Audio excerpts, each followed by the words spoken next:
প্রিয় উপস্থিতি, আজকে যিনি আমাদের সামনে প্রধান অতিথি, ইনি হলেন আমাদের যুক্তরাজ্য বিএনপি সাবেক সভাপতি, আমাদের এলাকা অহংকার এবং মরহুম জনাব কমল উদ্দিনের সুযোগ্য কন্যা।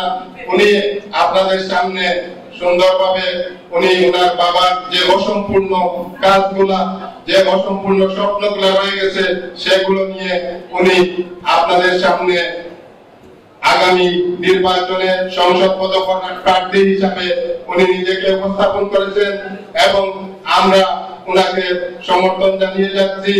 আমরা বলতে চাই, আমরা বিয়ানীবাজার উপজেলা যুবদল বিএনপি থেকে উনাকে ওনার বাবার অবদানটুকু মনে করে আমরা সবাই উনাকে সমর্থন করব, কারণ উনার বাবা বিএনপি ক্ষমতা থাকাকালীন সময় ওনার মাধ্যমে অনেক উন্নয়ন হয়েছে।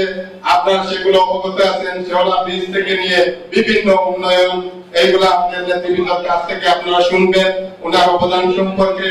লাস্ট যখন উনি 111 সরকার আমাদের ভারপ্রাপ্ত চেয়ারম্যানকে আহত করেছিল, তখনও উনি ওনার বাবা আমাদের চেয়ারম্যান সাহেবকে এক সুস্থতার সম্পর্কে উনি হসপিটাল থেকে নিয়ে এয়ারপোর্ট পর্যন্ত সমস্ত তদারকি উনি করেছিলেন।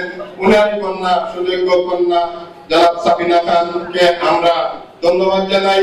উনি যে সাহস করে আমাদের দেশে এসে উনি একজন বিলাসিতা জীবন যাপন করতে পারতেন, কিন্তু তা না করে উনি আমাদের পাশে এসে দাঁড়িয়েছেন, আমাদের সাথে কাজ করতে চান, আমাদের এই জনপদকে উন্নত করতে চান। আমরা ওনাকে ধন্যবাদ জানাই এবং